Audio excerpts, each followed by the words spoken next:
June 1 నుంచి ప్రారంభమయ్యే T20 ప్రపంచ కప్ కోసం టోర్నీలో పాల్గొనే దేశాలు మే 1లోగా తమ జట్లను ప్రకటించాల్సి ఉంటుంది.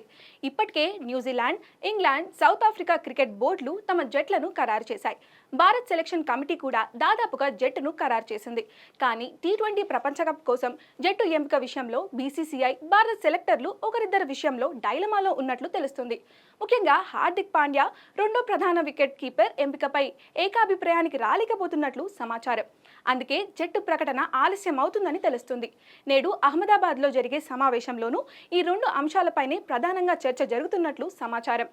గాయంతో వన్డే ప్రపంచ కప్ 2023 నుంచి అర్ధాంతరంగా తప్పుకున్న హార్దిక్ పాండ్యా నేరుగా ఐపీఎల్ 2024తో రీఎంట్రీ ఇచ్చాడు.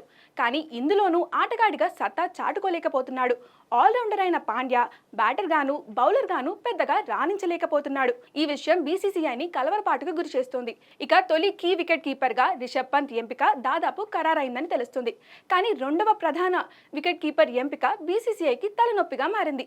ఈ సీజన్లో Rajasthan royals captain Sanju Samson, Lucknow super giants captain KL రాహుల్లు పోటాపోటీగా పరుగులు చేస్తున్నారు. దీంతో వీరిలో ఎవరని ఎంపిక చేయాలో అర్థం కావట్లేదు. భారత్ తరపున 25 టీ20లు ఆడిన శాంసన్ 20 సగటు 133 స్ట్రైక్ రేట్తో 374 రన్స్ చేశాడు. టీ20 ప్రపంచ కప్ కోసం జట్టు ఎంపికలో అతడు వెనుకబడేందుకు ఇదే ప్రధాన కారణం. అంతేకాకుండా ఐపీఎల్లో శాంసన్ 1 డౌన్లో బ్యాటింగ్ చేస్తున్నాడు. కానీ టీమిండియాలో అతడి అవసరం 5-6వ ప్లేస్లో ఉంది. ఇక కేఎల్ రాహుల్ విషయానికి వస్తే ఏ స్థానంలోనైనా బ్యాటింగ్ చేయగల సత్తా ఉండటం అతడికి కలిసొచ్చే అంశం. కానీ నిదానంగా ఆడతాడనే అపవాద అతడికి ప్రతికూలంగా మారింది. దీంతో రాహుల్ లాంటి తక్కువ స్ట్రైక్ రేట్ ఉన్న ప్లేయర్ అవసరం లేదని కొందరు విశ్లేషిస్తున్నారు.